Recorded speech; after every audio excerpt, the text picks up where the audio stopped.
G'day guys, Dean from Blog for the Blood God here, and we all know that one of the most interesting, most exciting, and most powerful parts of the new Chaos Space Marine Codex are the insane character combos that you can create. We have some of the most powerful Warlord traits, some of the most powerful relics, and some of the most powerful Legion-based sub-faction bonuses that allow us to make truly insane characters that deal an impossible amount of damage. So what I want to talk about today is my top 5 picks for most powerful character combos within the Chaos Space Marine Codex. Now there are infinite combos available, so hopefully this will spark some ideas of your own and we can get a conversation going down below. If you have a combo of a character that you think is particularly powerful, maybe one that could go toe to toe with the ones in this video, chuck it in the comments below and let's get an ongoing conversation going about these really powerful Chaos Space Marine characters. With that being said, let's just jump straight into my top 5 picks for most powerful Chaos Space Marine characters. Blog for the Blood God.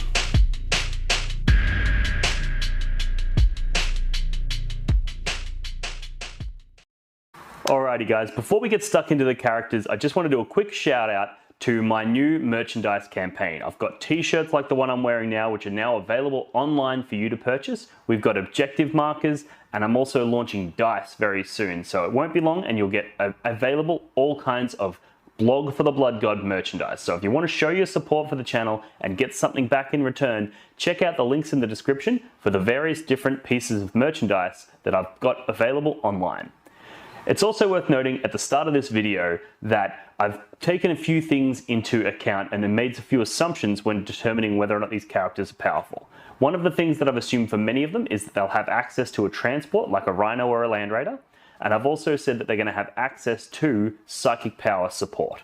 So it might be a unit of Legionnaires inside that Rhino, or it might be a nearby Sorcerer or Demon Prince that's going to be able to cast buffs onto this unit. So with those things being said, let's jump into our first pick. Call him the Black Fist. He is a Chaos Lord from the Black Legion. He takes the Uloka the Black Relic, which is a Demon Blade. He takes the Flames of Spite and Paragon of Hatred Warlord traits, because Black Legion characters can take 2 Warlord traits. For his Wargi, he has the Power Fist and a Chainsword, and he has the Mark of Chaos he's just left unmarked.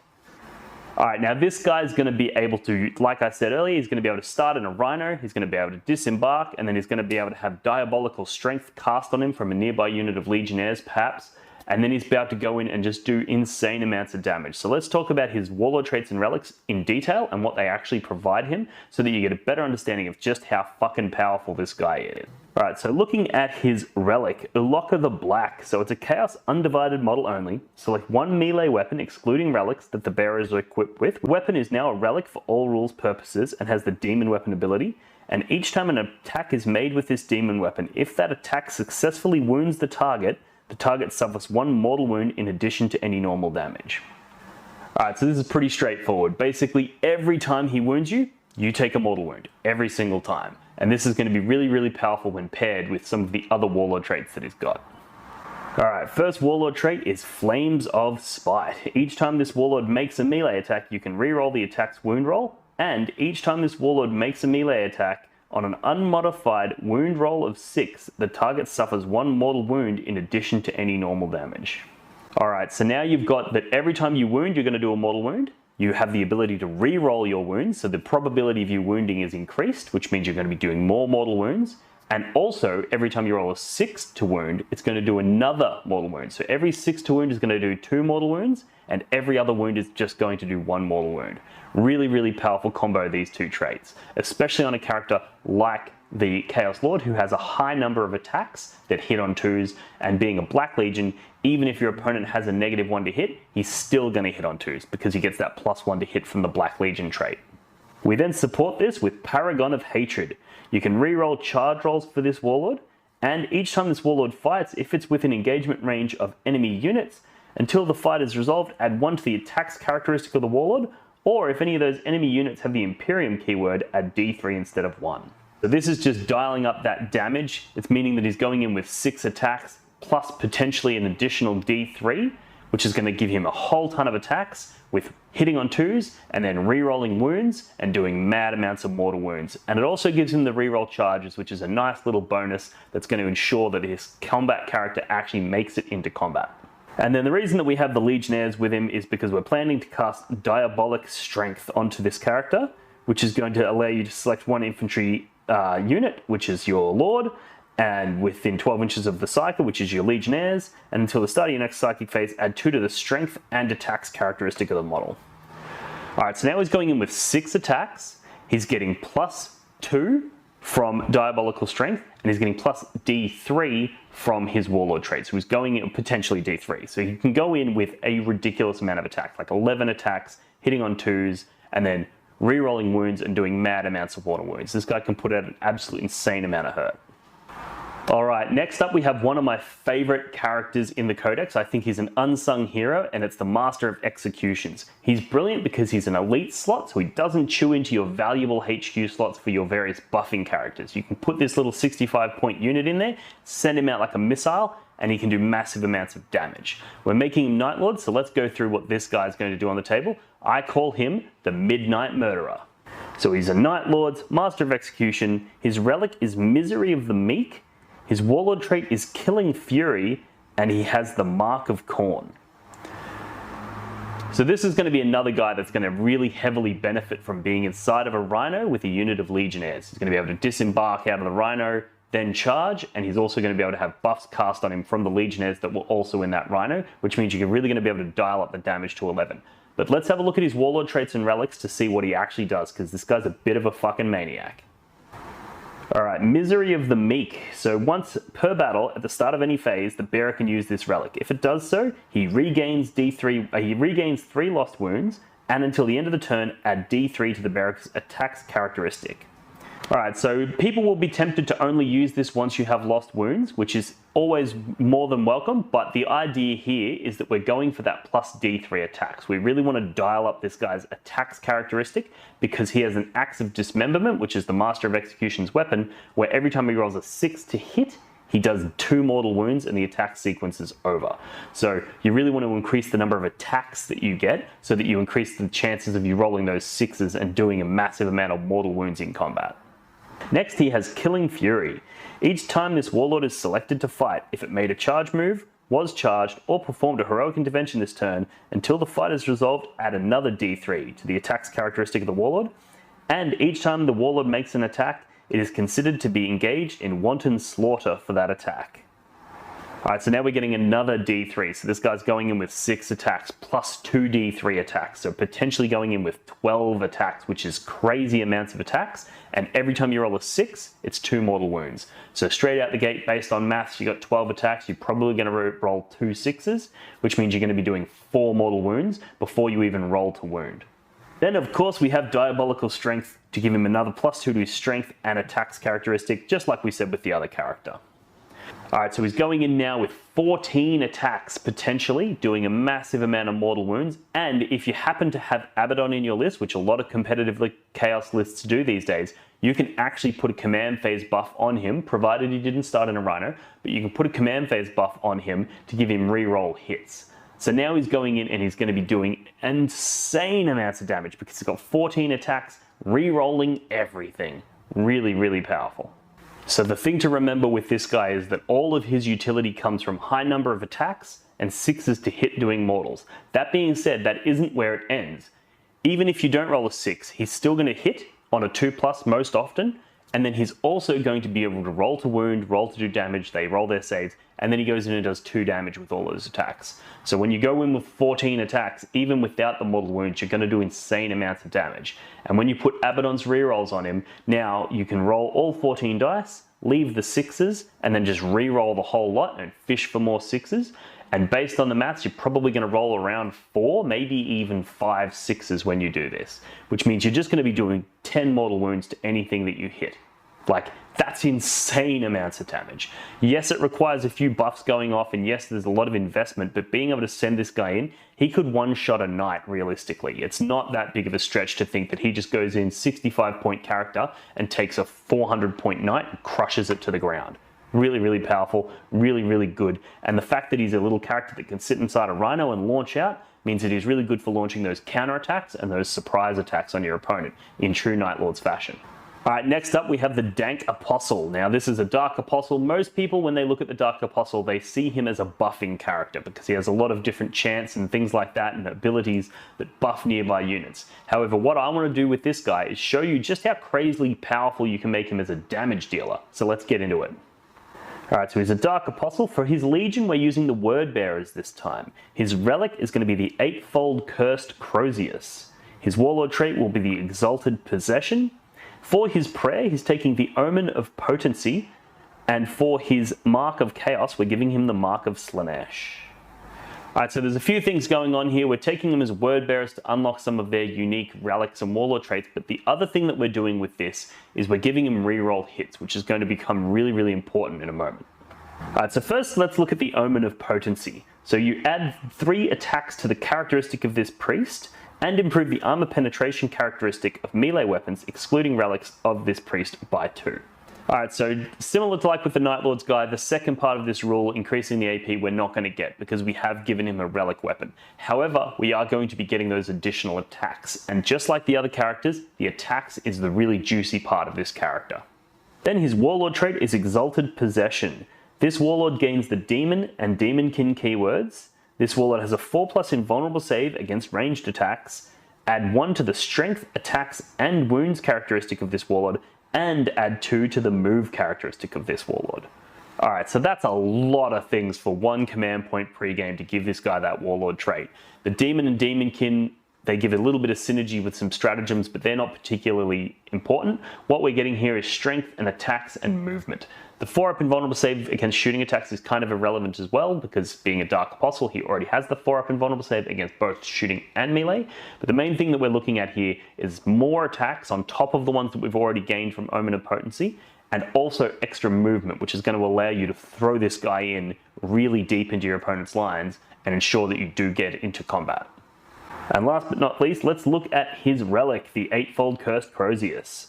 So it's a Word Bearer's model with an Accursed Crozius, Cursed Weapon or Power Maul only. This relic replaces the Accursed Crozius, Power Maul or Accursed Weapon and has the following profile. So it's a melee weapon, it's +2 strength, -2 AP, 3 damage, but it has an interesting ability here. Each time an attack is made with this weapon, if the bearer is a priest model and the target is not a monster or a vehicle, a successful hit roll automatically wounds the target. So again, if you put Diabolical Strength on this guy as well, he might be in a Rhino with some troops nearby. The downside to this guy is that some of his things like the Omen of Potency you need to do in the command phase. So it's unlikely that you're going to be putting this guy in a Rhino unless you want to spend the 2 command points to get your prayer to go off outside of the command phase. But basically you're going to sling this guy forward, you're going to put Psychic Powers on him, you're going to buff him up to High Hell, and then he's going to go in there with a whole ton of attacks, and every single hit is going to wound. Similar to the other characters that we've seen so far, that just puts out a ridiculous amount of wounds, and then this guy's flat 3 damage as well, so he's going to be just killing Terminators, killing big chunky things, and doing an insane amount of damage. So really, really powerful character here, and you don't even need to roll to wound. That's the best part. Alright, the next one we've taken a slightly different approach, and we've gone for something that's going to be a little bit more durable. We've invested some stratagems and some points into making him really, really tough, and that's because his innate damage output is already so high that if you can make him tough, he's more likely to last and get multiple rounds of combat. So even though the other characters have dedicated Warlord Traits and Relics to increase their damage output, I think for this guy, making him a little bit more durable is actually going to allow you to get more damage out of him over the course of the game. He's already fast, he already puts out a damage, and we all know who this guy is. I'm sure you can guess by now, but he is the Lord Discordant on Hellstalker. Alright, I call him the Eternal Disco. He's a Lord Discordant on Hellstalker. He is an Iron Warrior. His relic is the Gorget of Eternal Hate. His Warlord trait is Unyielding Metal, and his Mark of Chaos is Slaanesh. Alright, so the reason we've gone the Iron Warriors is several fold. There's a few different stratagems and stuff that we can use. The Warlord trait that we've given him is unique to Iron Warriors, and also it's going to mean that your opponent can't reroll to wound against him, which is really, really powerful as a durability buff, because a lot of things that are trying to take out those high toughness targets like a Lord Discordant rely on the ability to reroll wounds. So being able to take that away from them already makes this guy crazy tough. But let's talk about some of the stuff that we've layered on top of him to make him even tougher. Alright, so first we've given him the Gorget of Eternal Hate. So this adds 1 to armor saving throws made for the bearer, gives them a 4-up invulnerable save, and the first time the bearer is destroyed, before removing it from play, roll a d6 for each enemy unit within 3, and on a 2 to 5, that unit suffers d3 mortal wounds. On a 6, they suffer 3. Alright, so it's important to note at this point that it's +1 to your saving throws, not your save characteristic. So what that means is that you have a 2-up armor save, and you get +1 to your saving throws, and you get +1 from Armor of Contempt effectively. You get to reduce the AP of the first incoming attack by 1. So if somebody hits you with an AP 3 weapon, you go, cool, I'm actually going to make that down into AP 2 with Armor of Contempt, and I'm going to +1 to my saving throws from the Gorget, which means I'm getting +2, and then I'm going to roll my save. So it makes this guy a really, really tough cookie to crack. Really, really reliable and durable armor, and your opponent can't reroll those wounds either. So you've got a lot of layered toughness there, but we're about to layer that toughness even further. We're giving him the Warlord trait that's unique to Iron Warriors called Unyielding Metal. Add 1 to the toughness characteristic of this Warlord, and each time this Warlord would lose a wound roll, on a roll of 5+, that wound is not lost. Alright, so we're adding +1 toughness to him, which is going to push him up to toughness 7. That's going to make him really hard to wound, and also your opponent can't reroll the wounds, and if the wound does get through, you get to ignore it on a 5+. So you've essentially got Delightful Agonies built into this guy. You don't need to roll for it, you don't need to worry about it. He's really, really tough. But that's not all. This is all just the stuff we build into him pre-game. Let's talk about some of the situational stratagems that you can use during the game to make him even more insanely tough. Until the end of the phase, each time an attack is allocated to that model, subtract 1 from the damage characteristic of that attack. If the model's Titanic, it costs 2 CP, otherwise it costs 1. Alright, so it's only going to cost you 1 CP to use that on this guy, and you're going to decrease the damage by 1. So that means that if someone's hitting you with a 2 damage weapon, say they've got a whole bunch of 2 damage weapons, you're just going to be able to go, cool, 1 CP, and I halve your incoming damage. And then even if you do manage to hit me and wound me and get through my armor save, I still have a 5-up to ignore that wound. So it's really, really hard to kill this guy. And if for some reason the whole game is going to pivot on this guy staying alive and you decide that you want to blow all of your CP, there's one more trick that we have. Or if you decide that instead of using the CP on the neg1 damage, you want to use it on this, there's one more trick that we have up our sleeve that you can choose to use given the situation. It's called Unholy Vigor. It's an Iron Warriors stratagem. It's going to cost you 2 command points to use. Use the stratagem in any phase when an Iron Warriors Machine Spirit or Iron Warriors Demon Engine unit from your army is selected as the target of attack. Until the end of that phase, each time an attack is made against that unit, subtract 1 from the attack's wound roll. If it's Titanic, it costs 3 CP, otherwise it costs 2. Alright, so now we've all seen how much the Black Rune of Damnation makes units really, really hard to kill. However, you're probably going to want to put that on a unit that's got 30 wounds, like a big unit of Terminators, right? So what you can do with this guy is reactively spend 2 CP during the game to essentially put the Black Rune of Damnation on him for a phase. And when you make this guy toughness 7 with neg1 to be wounded, and they can't reroll wounds, and you have a 2+ armor save with Armor of Contempt, and +1 to your saving throws, and you have no ability to reroll wounds, and you have a 5-up Feel No Pain if those wounds get through, this guy is simply put just not dying. You can throw him in there and he is just so goddamn tough. Not to mention the fact that he's less than 9 wounds, so you actually can't even target him with shooting attacks if there's something else in the way. So you can run this guy beside a Rhino, you can run him beside a Forge Fiend or a Mauler Fiend or another Demon Engine, you can run him beside a squad of Cultists for that matter, and your opponent can't target him. And even if they do break through all of that, they're going to deal with this insanely, impossibly tough character. Really, really good. And the damage output that the Lord Discordant does is already high enough that you don't really need to buff it any further. So if you want a model in your army that you can treat like a Warlord that you know is almost always going to still be alive at the end of the game, and he's probably going to be in combat for the vast majority of it due to his 12-inch move, this is your guy. Alright, and it wouldn't be a list of Chaos Space Marine characters if it didn't include the Demon Prince. Now, the Demon Prince is really powerful. He often gets compared to the Disco Lord because they have some similar characteristics. The Demon Prince has a few buffs and a few advantages, so we're going to go through those now, and we're going to talk about how to make this guy a really insane damage dealer as well. Alright, I call him the Prince of Pestilence. Heretic Astartes Demon Prince. He's a red Corsairs. He's got the Golax the Decayed, and his Warlord trait is Hatred Incarnate. For war gear, we've given him wings and a Hellforged sword. His psychic power is Death Hex, and the Mark of Chaos is going to be Nurgle. Alright, so there's a few advantages straight out the gate here. We've got red Corsairs, which is going to give us the ability to advance and charge, and we've got wings on the Demon Prince, which means he's going to get a 12-inch move, then he can advance, and then he can charge. So it's going to allow him to jump over your opponent's lines, charge in, get real deep, and he's going to be able to get into the combats that he wants to get into when he wants to. Unlike the Disco Lord, he can be a little bit hard to move. He can get stuck on terrain. People can move block him by putting units in his way.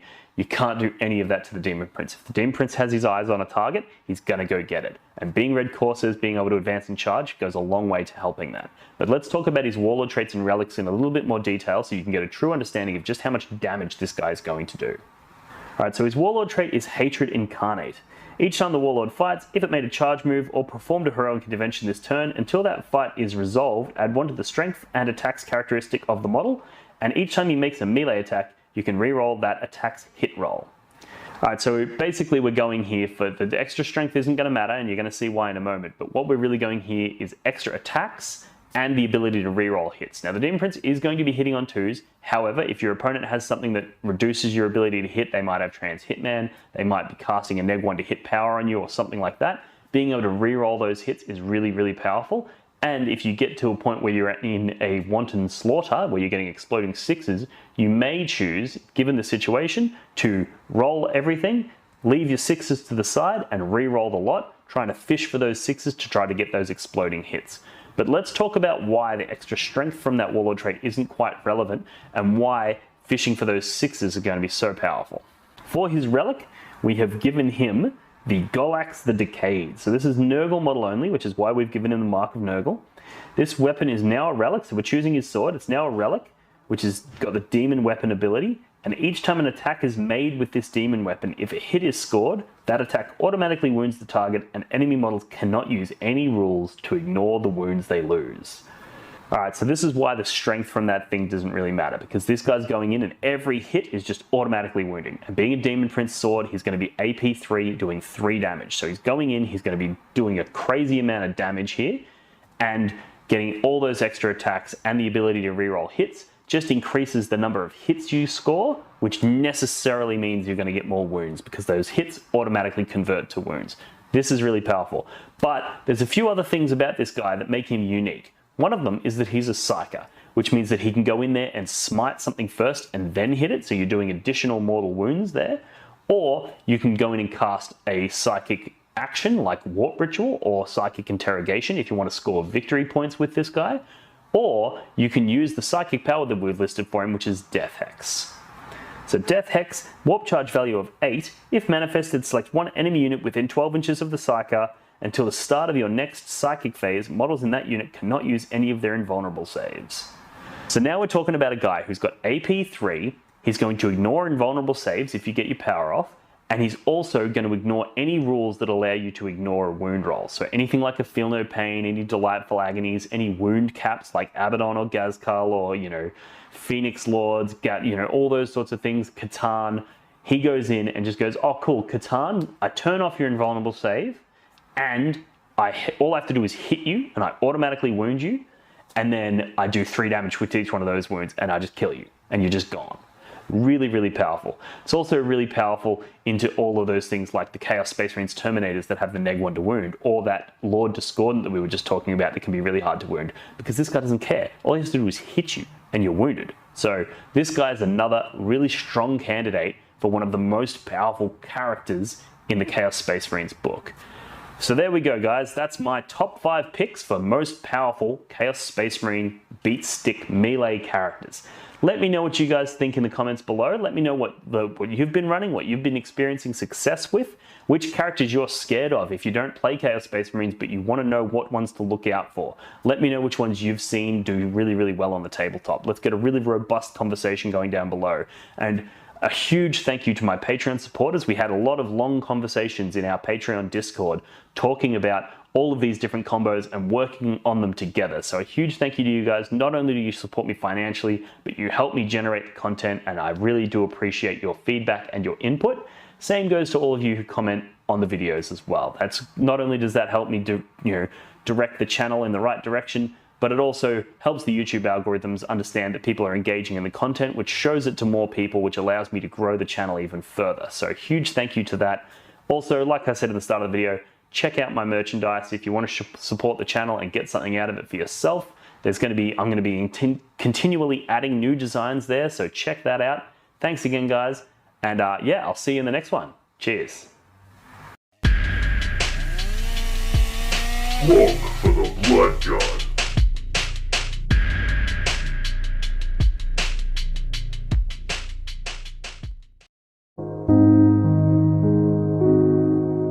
The Warhammer community suffers from some of the most prohibitively expensive essentials in the world, especially Australian content creators. Every single day, Dean wants to create content, but he can't. Suffering from old, worn-out brushes, expensive model kits, and costly software and equipment he can't endure much longer. Just look at this dirty paint water. Would you drink this? Would you let your child? Even a small monthly donation can help provide Dean with clean paint water, basic tools for survival, and access to life-saving information and education. So please, follow the links in the description below and find out how you can sponsor a mad cunt like Dean today and end the suffering. Suffering that is cruel, unsustainable, and your fault.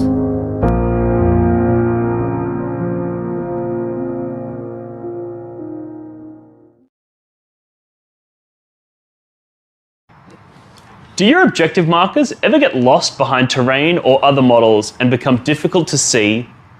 Do they ever get bumped and accidentally moved during a game? And do they ever spark arguments about distances? Well, not anymore. Introducing the blog for the Blood God, not even remotely patented neoprene objective markers. Made from the same material as astronaut suits, or maybe military equipment, or probably neither of those things, this 2mm thick neoprene synthetic rubber is tear resistant, water resistant, and is designed to last. But that's not all. The blog for the Blood God, not even remotely patented neoprene objective markers come in a variety of different designs and styles to suit any faction represented in the Warhammer 40,000 universe. These objective markers are a perfect gift for yourself or a friend, and are a perfect way to flex and show your opponent that not only are you a smarter, cooler, and better 40k player than them, but you also have more disposable income than they do. For the low price of $25, you'll get not 1, not 2, but 6 neoprene objective markers, perfectly designed for 9th edition Warhammer 40k. But wait, there's more. For a limited time only, people who sign up on Patreon to support Blog for the Blood God as a Skull Champion tier $5 per month member will gain access to a custom design service where I will design a unique logo to support their gaming club, like the one I did to the left here for the Potato Farmers local gaming club here in Melbourne. Follow the links in the description of this video to pick up your set today.